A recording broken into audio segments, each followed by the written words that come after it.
नमस्कार दोस्तों, स्वागत है आप सभी का आपकी अपनी YouTube channel Shyam classes study में। आज की इस वीडियो में उत्तर प्रदेश पुलिस परीक्षा में पूछे जाने वाले हिंदी की 37 अति महत्वपूर्ण प्रश्नों का प्रैक्टिस सेट लेकर के आया हूं, जो आने वाले यूपी पुलिस परीक्षा के लिए अत्यंत महत्वपूर्ण प्रैक्टिस सेट है। अगर आप लोग हमारे जितने भी प्रैक्टिस सेट कर लेते हैं तो उनसे मतलब आपका यूपी पुलिस परीक्षा में एक भी प्रश्न बाहर नहीं जाएगा, ये मैं दावे के साथ कह सकता हूँ।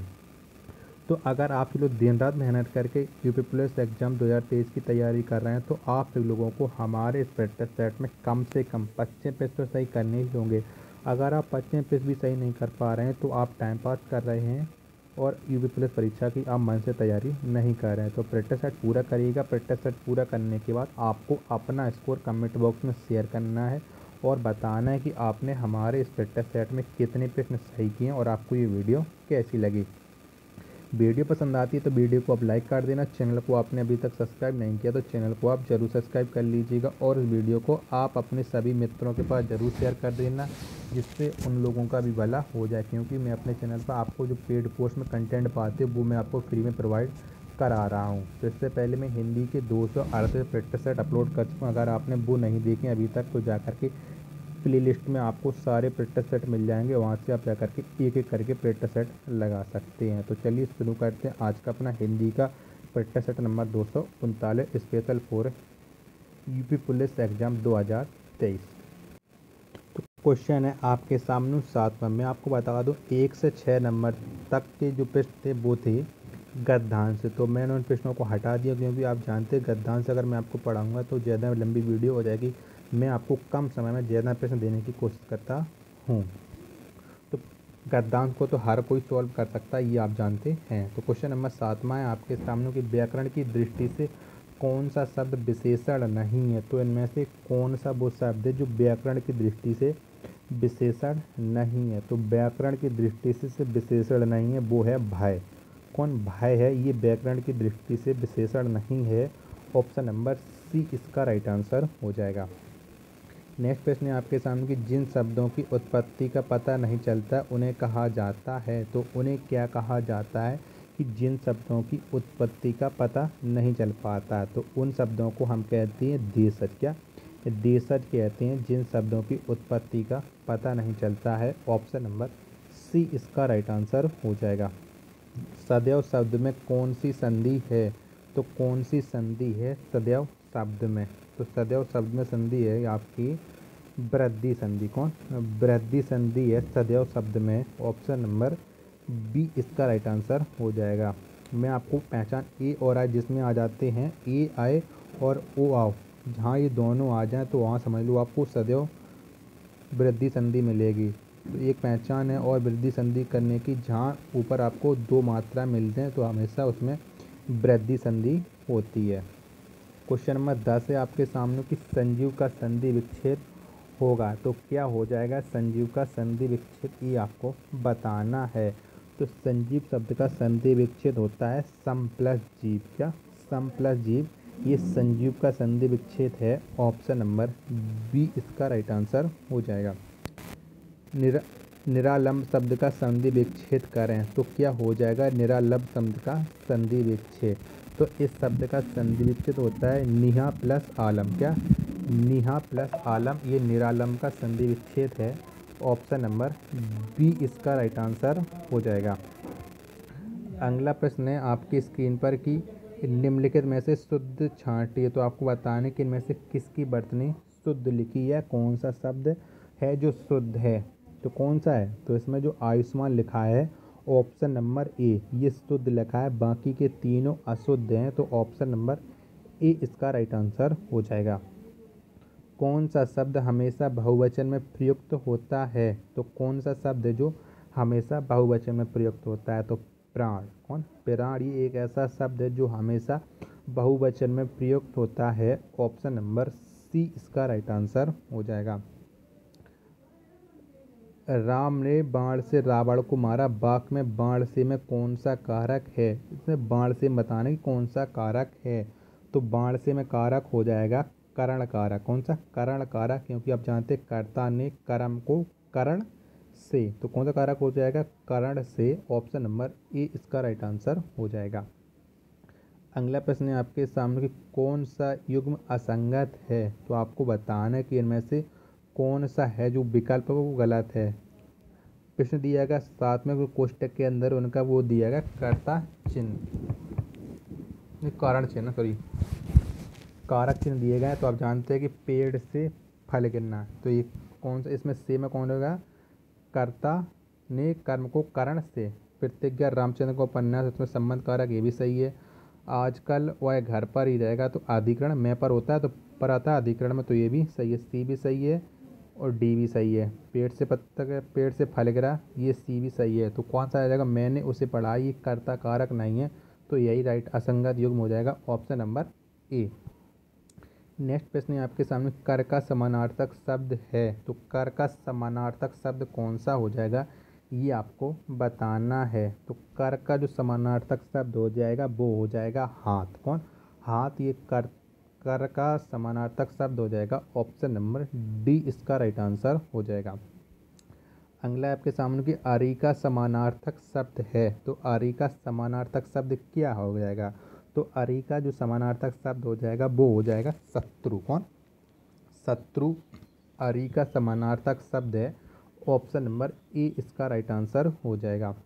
नेक्स्ट प्रश्न है आपके सामने कि बिरले का समानार्थक शब्द है, तो बिरले का समानार्थक शब्द क्या हो जाएगा, तो बिरले इसका समानार्थक शब्द हो जाएगा दुर्लभ। क्या, और दुर्लभ हो जाएगा बिरले का समानार्थक शब्द, ऑप्शन नंबर ए इसका राइट आंसर हो जाएगा। चपत चंपत शब्द युग्म का सही अर्थ है, तो चपत चंपत शब्द का सही अर्थ क्या हो जाएगा, तो इस शब्द का सही अर्थ हो जाएगा थप्पड़। आगे वाले चपत होता है, इसका अर्थ होता है थप्पड़, जबकि चंपत का अर्थ होता है गायब, तो थप्पड़ गायब, ऑप्शन नंबर बी इसका राइट आंसर हो जाएगा।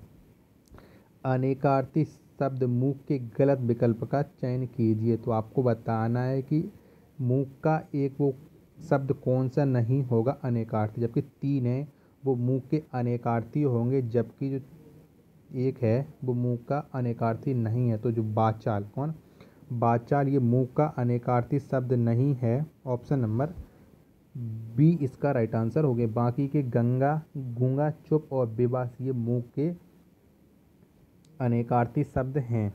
अगला प्रश्न है आपके सामने कि व्यास का विलोम शब्द है, तो व्यास शब्द का विलोम शब्द क्या हो जाएगा, ये आपको बताना है। तो व्यास शब्द का विलोम शब्द होता है समास। क्या, समास होता है व्यास शब्द का विलोम, ऑप्शन नंबर बी इसका राइट आंसर हो जाएगा।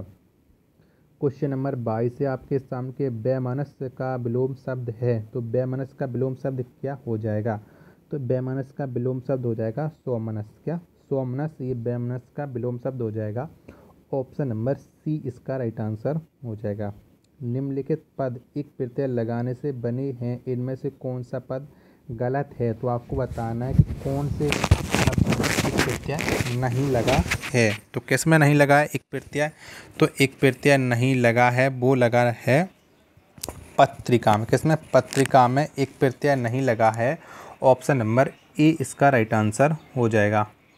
अगला प्रश्न है आपके सामने कि उपसर्ग को कहते हैं, तो क्या कहते हैं उपसर्ग को, ये आपको बताना है। तो उपसर्ग को कहते हैं शब्दांश। क्या, शब्दांश कहते हैं उपसर्ग को, ऑप्शन नंबर ए इसका राइट आंसर हो जाएगा। अगला प्रश्न है आपके सामने कि नीरस में कौन सा समास है, तो कौन सा समास है नीरस में, तो नीरस में समास है अव्ययी भाव समास। कौन सा, अव्ययी भाव समास है नीरस शब्द में, ऑप्शन नंबर सी इसका राइट आंसर हो जाएगा। अगला प्रश्न है आपके सामने कि निम्न में से कौन सा मिश्र वाक्य का उदाहरण है, तो कौन सा है मिश्र वाक्य का उदाहरण, तो मिश्र वाक्य का उदाहरण है यदि पढ़ाई करोगे तो पास हो जाओगे। कौन, पढ़ाई करोगे तो पास हो जाओगे, ये मिश्र वाक्य का उदाहरण है, ऑप्शन नंबर सी इसका राइट आंसर हो जाएगा। नेक्स्ट प्रश्न है आपके सामने कि जहाँ बाकी गति अंतिम रूप ले ले, विचार के तार टूट जाएं, वहाँ किस चिन्ह का प्रयोग किया जाता है, तो वहाँ कौन से चिन्ह का प्रयोग होता है, जहाँ बाकी गति अंतिम रूप ले ले, विचार के तार टूट जाएं और कौन सा विराम चिन्ह आएगा, तो वहाँ विराम चिन्ह आएगा पूर्ण विराम। कौन, वहाँ पूर्ण विराम चिन्ह आएगा। ऑप्शन नंबर डी इसका राइट आंसर हो जाएगा। परिश्रम करके सफलता प्राप्त करो, वाक्य का प्रकार पहचानिए। तो इसमें कौन सा वाक्य का प्रकार है, परिश्रम करके सफलता प्राप्त करो, तो कौन सा प्रकार है, तो ये है वाक्य का संयुक्त वाक्य। कौन सा, इसमें संयुक्त वाक्य है। ऑप्शन नंबर सी इसका राइट आंसर हो जाएगा। अगला प्रश्न है आपके सामने कि आपको यहाँ पर 5 विकल्प दिए गए हैं, आपको बताना है कि कौन सा जो विकल्प है वो गलत है। आपको एक वाक्य का प्रयोग करके मिलान करना है, मतलब 5 विकल्प को एक साथ पढ़िएगा और उसमें आपको जौन सा गलत लगे वो आपको छांटना है। पढ़ते हैं। बात केवल इतनी ही नहीं है कि हमारा जीवन देहाती न रहकर शहरी हो गया है, उसमें बल्कि आत्मीयता के तत्व भी नष्ट हो गए हैं, त्रुटि है। तो आपको बताने कि इसमें त्रुटि है, तो कौन सा आएगा, तो यहाँ पर शहरी हो गया, उसमें बल्कि नहीं, बल्कि उसमें होना चाहिए था, तो ये शुद्ध बैठता। तो ऑप्शन नंबर सी ये गलत है। क्वेश्चन नंबर 3 आपको बताना, इसमें भी आपको मिलान करना है, चारों को पढ़ लीजिएगा। उसके बाद आपको बताना कि कौन से शब्द में त्रुटि है। उन्हीं दोनों में केवल यही अंतर है, कोई त्रुटि नहीं है। तो किस में त्रुटि है, तो मैं बताता हूँ किस में त्रुटि है। तो उन्हीं दोनों में केवल के स्थान पर होना चाहिए था मात्र। कौन, मात्र शब्द आता केवल के स्थान पर, तो ये सही हो जाता। तो उन दोनों में मात्र यही अंतर है, तो ये सही शब्द लगता है, मतलब वाक्य। तो ये इसमें त्रुटि हो जाएगी, तो ऑप्शन नंबर बी में त्रुटि है। अगला प्रश्न है आपके सामने 31 कि आगे शब्द के लिए वाक्यांश का चयन कीजिए। तो चलिए चयन करते हैं आगे शब्द के लिए वाक्यांश का चयन। तो कौन सा हो जाएगा, जिसे ना जाना सके उसे कहते हैं आगे। कौन, जिसे ना जाना जा सके उसे कहते हैं आगे। ऑप्शन नंबर सी इसका राइट आंसर हो जाएगा। दिए गए वाक्यांश के लिए एक शब्द का प्रयोग कीजिए। 25 वर्ष पूरे करने के उपलक्ष्य में होने वाला उत्सव, तो उसे क्या कहते हैं, जो 25 वर्ष पूरे करने के उपलक्ष्य में जो उत्सव होता है, तो उसे कहते हैं रजत जयंती। क्या, उसे रजत जयंती कहते हैं। ऑप्शन नंबर बी इसका राइट आंसर हो जाएगा। जो 60 वर्ष के उपलक्ष्य में होता है, तो उसे हम कहते हैं हीरक जयंती। क्या, उसे हम हीरक जयंती कहते हैं। और जो 50 वर्ष के उपलक्ष्य में होता है, उसे हम कहते हैं स्वर्ण जयंती। ठीक है, तो दोनों के अर्थ भी मैंने आपको बता दिए हैं। क्वेश्चन नंबर 33 से आपके सामने कि निम्नलिखित वाक्य का वाच्य भेद विकल्पों में से चुनिए। सुमित से रोया जाता है, तो इनमें कौन सा वाच्य है ये आपको बताना है। क्वेश्चन नंबर 33, तो इसमें वाच्य है भाववाच्य। कौन, भाववाच्य है क्वेश्चन नंबर 33 में। ऑप्शन नंबर बी इसका राइट आंसर हो जाएगा। क्वेश्चन नंबर 34 से आपके सामने कि मित्र के चुनाव की डॉट डॉट पर जीवन की सफलता निर्भर करती है। तो यहाँ पर रिक्त स्थान की जगह पे कौन सा विकल्प सही आएगा ये आपको बताना है। तो मित्र के चुनाव की सार्थकता पर जीवन की सफलता निर्भर करती है। ऑप्शन नंबर डी यहाँ पर सही अर्थ लगेगा। क्वेश्चन नंबर 35 से आपके सामने कि 8 कनौजियाँ 9 चूहे लोकोक्ति का अर्थ क्या होता है।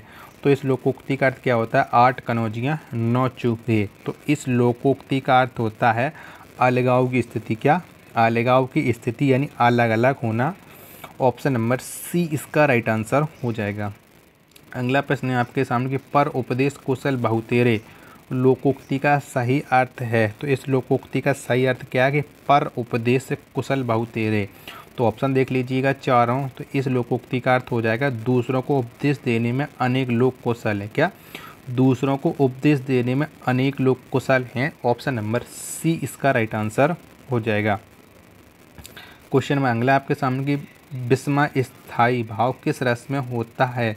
तो ये किस रस में होता है विस्मय स्थायी भाव, तो ये होता है अद्भुत रस में। किसमें, अद्भुत रस का स्थायी भाव होता है विस्मय। ऑप्शन नंबर सी इसका राइट आंसर हो जाएगा। धाय धाम काम सब त्यागी में कौन सा छंद है। तो इसमें कौन सा छंद है, धाय धाम काम सब त्यागी। तो इसमें छंद है ये क्या, इसमें चौपाई छंद है। धाय धाम सब काम त्यागी, इसमें चौपाई छंद आप जोड़ोगे तो यहाँ सबकी 16 मात्राएं होंगी। तो आप जानते हैं कि चौपाई के प्रत्येक चरण में 16 मात्राएं होती हैं। ऑप्शन नंबर ए इसका राइट आंसर हो जाएगा। अगला प्रश्न है आपके सामने कि जो जग हित पर प्राण निछावर है कर पाता, जिसका तन है किसी लोक हित में लग जाता, उपरोक्त गद्यांश में कौन सा छंद है? तो कौन सा छंद है ये आपको बताना है। तो इसमें छंद हो जाएगा, ये है रोला। कौन? इसमें रोला छंद है। ऑप्शन नंबर बी इसका राइट आंसर हो जाएगा, क्योंकि आप जानते हैं कि रोला एक समात्रिक छंद है और इसके प्रत्येक पहले और तीसरे चरण में 11 मात्राएं और दूसरे और चौथे चरण में 13 मात्राएं होती हैं। तो आप यहाँ पर निकालोगे तो यहाँ पर आपको 11 और 13 मात्रा मिलेंगी। तो यहाँ पर हो जाएगा रोला छंद। ऑप्शन नंबर बी इसका राइट आंसर हो जाएगा।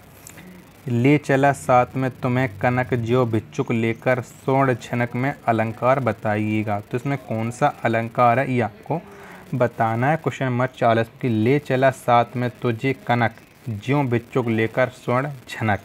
तो इसमें अलंकार है उत्प्रेक्षा अलंकार। कौन सा? उत्प्रेक्षा अलंकार है। ऑप्शन नंबर बी इसका राइट आंसर हो जाएगा। तो आप बताइए कि आपने हमारे इस प्रैक्टिस सेट में कितने प्रश्न सही किए हैं और आपको ये वीडियो कैसी लगी। वीडियो पसंद आई हो तो वीडियो को आप लाइक कर देना। चैनल को आपने अभी तक सब्सक्राइब नहीं किया तो चैनल को आप ज़रूर सब्सक्राइब कर लीजिएगा। मिलते हैं अपन नेक्स्ट वीडियो तथा नेक्स्ट प्रैक्टिस सेट में। तब तक के लिए धन्यवाद। जय हिंद मेरे प्यारे साथियों।